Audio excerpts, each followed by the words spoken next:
Marwadi university మంచి భవిష్యత్తు కోసం తెలుగు విద్యార్థులు ఇష్టపడే యూనివర్సిటీ. కాల్ 9059052378 9059052379.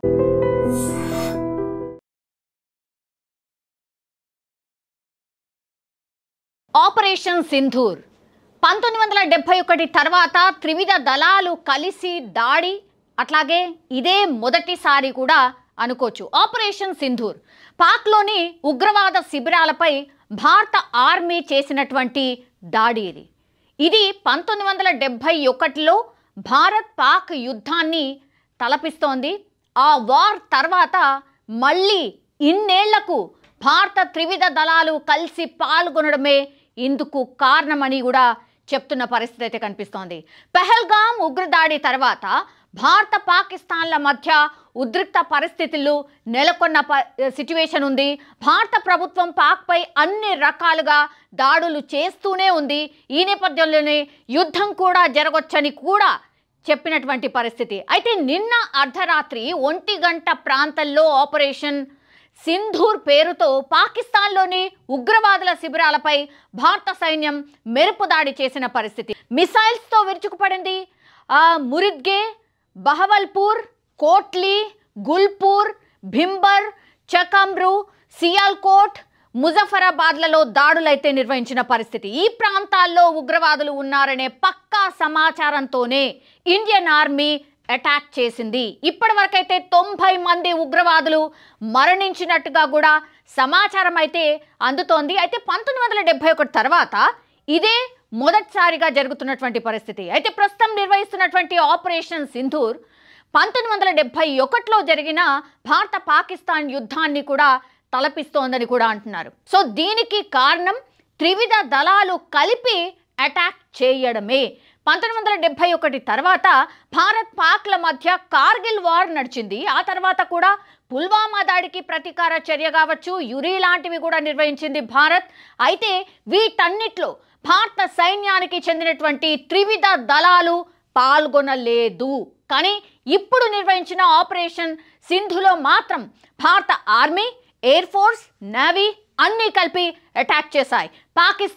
పాక్ ఆక్రమిత కాశ్మీర్లో 9 ప్రదేశాలపై దాడులు నిర్వహించాయి. భారత సైన్యం, నావికాదళం, వైమానిక దళాలకు చెందినటువంటి ప్రెసిషన్ స్ట్రైక్ ఆయుధ వ్యవస్థలను ఉపయోగించారని కూడా తెలుస్తోంది. అయితే ఈ అటాక్లో పాక్ సైన్యాన్ని మాత్రం లక్ష్యంగా చేసుకోలేదు. Note this point. సైన్యాన్ని మాత్రం లక్ష్యం చేసుకోలేదు. కేవలం ఉగ్రవాద శిబిరాలను మాత్రమే టార్గెట్ చేశామని భారత ఆర్మీ స్పష్టం చేసింది.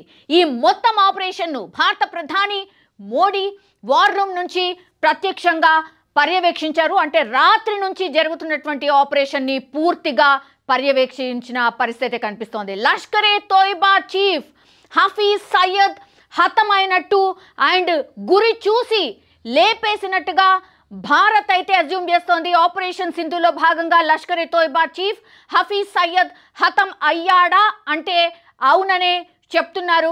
ఇండియా టుడే కథనం ప్రకారం అయితే భారత ఆర్మీ వదిలినటువంటి ఈ మిసైల్ హఫీజ్ తలదాచుకున్నటువంటి మురిద్కేలోని మసీద్ను హిట్ చేసినట్టు చెప్తున్నారు.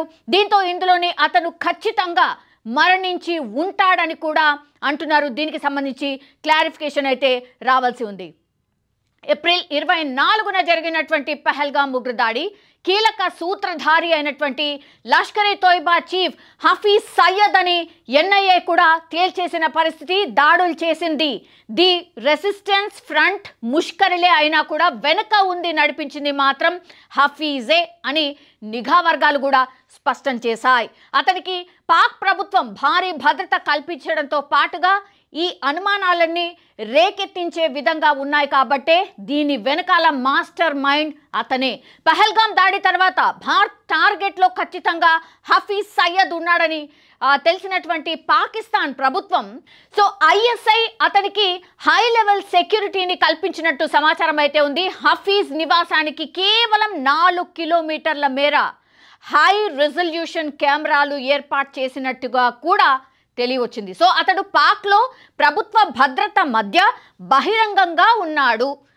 మురిద్కేలో ఓ మసీద్లో హఫీజ్ ఉంటున్నాడు అని కూడా పూర్తి ఇన్ఫర్మేషన్ అయితే మన దగ్గర ఉన్నటువంటి పరిస్థితి.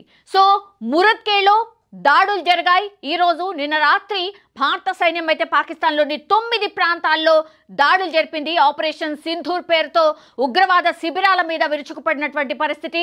పక్కా సమాచారం ప్రకారమే దాడులు నిర్వహించామని ఇండియన్ ఆర్మీ కూడా ప్రకటించింది.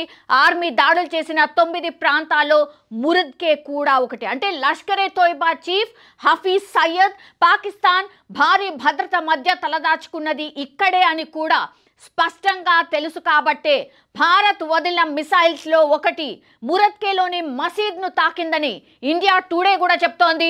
ఇందులోనే హఫీజ్ సయ్యద్ ఉన్నాడని కూడా చెప్తున్నారు. అందుకే అతను మరణించి ఉండొచ్చని కూడా స్పష్టంగా ఒక అంచనాకైతే మనం వచ్చినటువంటి పరిస్థితి కనిపిస్తోంది. Yes, code name operation Sindoor. అసలు ఎందుకు ఈ పేరు వచ్చింది? వారందరికీ చేసే న్యాయం ఇదే. భారత యాక్షన్ స్టార్ట్ చేసేసింది కూడా. ఇండియన్ ఆర్మీ యుద్ధ రంగంలోకి అడుగుపెట్టినటువంటి బాంబుల మూత షురూ చేసేసింది. సో పిఓకేలోని ఉగ్ర శిబిరాలపై మెరుపులు దాడులు చేసింది భారత సైన్యం. అర్ధరాత్రి దాటిన తర్వాత ఆపరేషన్ సింధూర్ పేరుతో ఉగ్ర స్థావరాల్ని టార్గెట్ చేసి దాడులు చేసింది. పిఓకేతో పాటుగా పాకిస్తాన్లోని ఉగ్ర శిబిరాలను కూడా ధ్వంసం చేసిన పరిస్థితి ఉంది. సో భారత్ యాక్షన్ స్టార్ట్ చేసేసింది. ఇండియన్ ఆర్మీ యుద్ధ రంగంలోకి అడుగుపెట్టి బాంబుల మూత షురూ చేసేసింది. సో పిఓకేలోని ఉగ్ర శిబిరాలపై మెరుపుల దాడులు చేస్తోంది భారత సైన్యం. అర్ధరాత్రి దాటిన తర్వాత అయితే ఈ ఆపరేషన్ సింధూర్ పేరుతో ఉగ్ర స్థావరాలపై దాడులు కూడా చేస్తోంది. కాబట్టి ఇప్పుడు మొత్తం 9 ఉగ్ర స్థావరాలను ఆల్రెడీ ధ్వంసం చేసింది ఇండియన్ ఆర్మీ. ఇండియా చాలా జాగ్రత్తగా టార్గెట్లను ఎంచుకుంది. ఉగ్రవాదులకు ఆశ్రయం కల్పిస్తున్నటువంటి స్థావరాలే లక్ష్యంగా ఈ దాడులు అయితే జరిగిన పరిస్థితి. 9 ఉగ్ర స్థావరాలు ఏవైతే ఉన్నాయో భారత్లో మరింత హింసను ప్రేరేపించడానికి కుట్ర పన్నుతున్నటువంటి కీలక ప్రాంతాలు అని గుర్తించింది. ఇందులో జైషే మహమ్మద్, లష్కరే తోయిబాకు చెందినటువంటి శిబిరాలు కూడా ఉన్నాయి.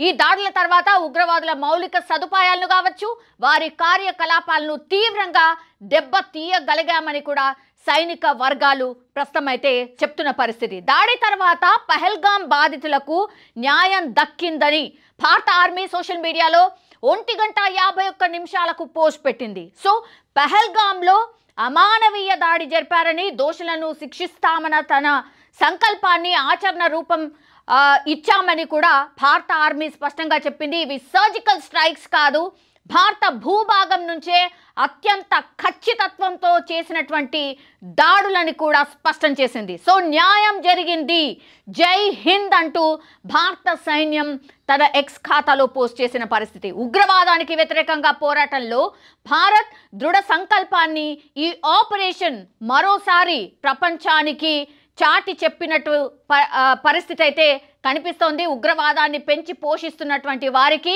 ఇది స్పష్టమైన ఒక హెచ్చరిక, ఒక వార్నింగ్. సో పిఓకేలోని కోట్లీ, ముజఫరాబాద్, బహావల్పూర్లో భారత ఆర్మీ దాడులు చేసిందని పాక్ ఆర్మీ స్పష్టంగా చెప్పింది. ముజఫరాబాద్లో పవర్ గ్రిడ్ను పేల్చేసింది. కరెంటు పోయి చిమ్మ చీకట్లు అలుముకోవడంతో ముజఫరాబాద్ ప్రజలు తీవ్ర ఆందోళనకు గురవుతున్నట్టుగా కూడా పేర్కొన్న పరిస్థితి. సో భారత దాడి అనంతరం పాకిస్తాన్లో ఎమర్జెన్సీ క్రియేట్ అయింది. విమానాశ్రయాలు మూసేశారు. పహల్గాం దాడిలో ఉగ్రవాదులు పురుషులను మాత్రమే ఎంచుకొని కాల్చి చంపింది. కాబట్టి ఎందరో మహిళల నుదుటి సింధూరం తుడి చేసినటువంటి కారణంగానే ఆపరేషన్కు సింధూర్ అని నామకరణం చేశాం. సో ఆపరేషన్ సింధూర్ ఎందుకు ఈ పేరు అంటే యాక్చువల్లీ పహల్గాం దాడిలో ఉగ్రవాదులు పురుషులను మాత్రమే ఎంచుకున్నారు, కాల్చి చంపింది కూడా వాళ్ళనే. ఎందరో మహిళల నుదుటి సింధూరం కూడా తుడి చేశారు. దీని కారణంగానే ఆపరేషన్కు సింధూర్ అని నామకరణం చేశాం. అండ్ పహల్గాం ఉగ్రదాడిలో కళ్ళ ముందే భర్తలను కోల్పోయినటువంటి భార్యలకు చేసే న్యాయమే ఆపరేషన్ సింధూర్. కేంద్రం ఆ అర్థంలోనే ఈ ఆపరేషన్కు ఆ పేరు ఖరారుగా చేసింది.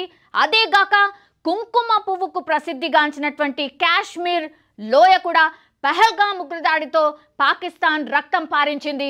సో పాక్ ఉగ్రదాడికి జవాబుగా ఆపరేషన్ సింధూర్ పేరుతో ప్రతీకారుల దాడులు చేపట్టింది భారత సైన్యం.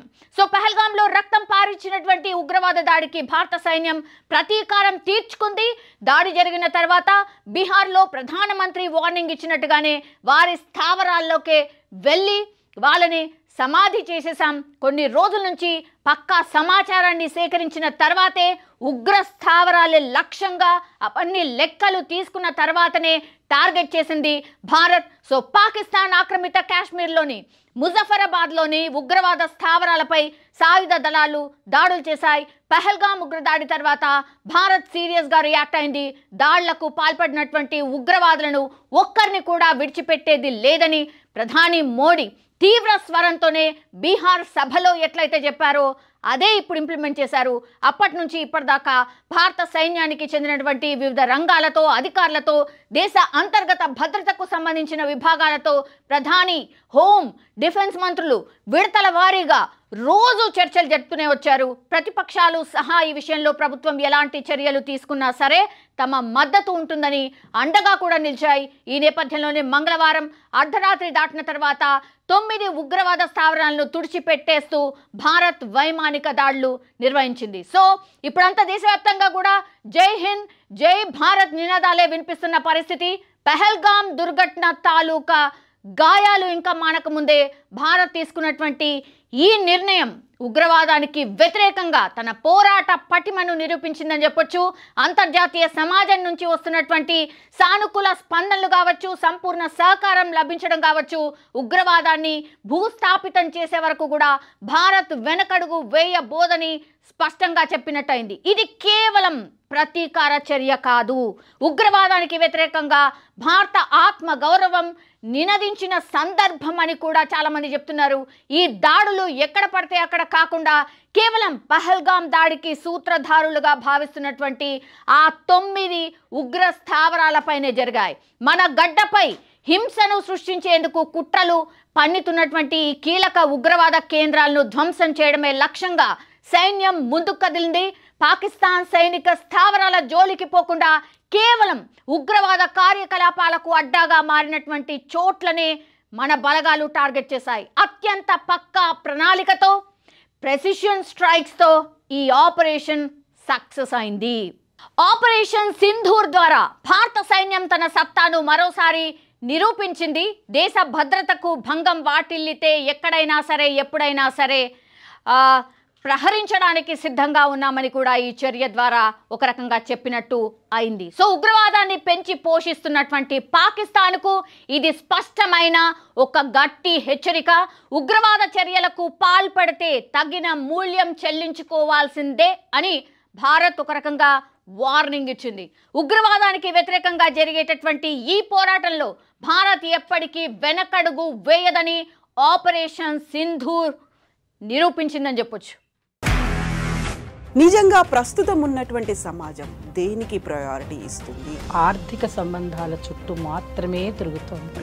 మళ్ళీ ఎన్నికలంగానే చాలా విరక్తి కలుగుతాను. మంచి అనిపిస్తుంది కదా, లేడీస్ కూడా ఛాలెంజింగ్ జాబ్స్ చేసినప్పుడు చాలా బాగుంటది. ట్రాఫిక్ అసిస్టెంట్స్ గా నియమించిన ట్రాన్స్జెండర్స్ అందరితో సాల్యూట్ చేయించుకుంటున్నారు. ఫుడ్ డెలివరీ ఇవ్వటానికి వెళ్ళినటువంటి డెలివరీ బాయ్ అనిల్ పై కళ్ళ ముందు పెళ్ళండి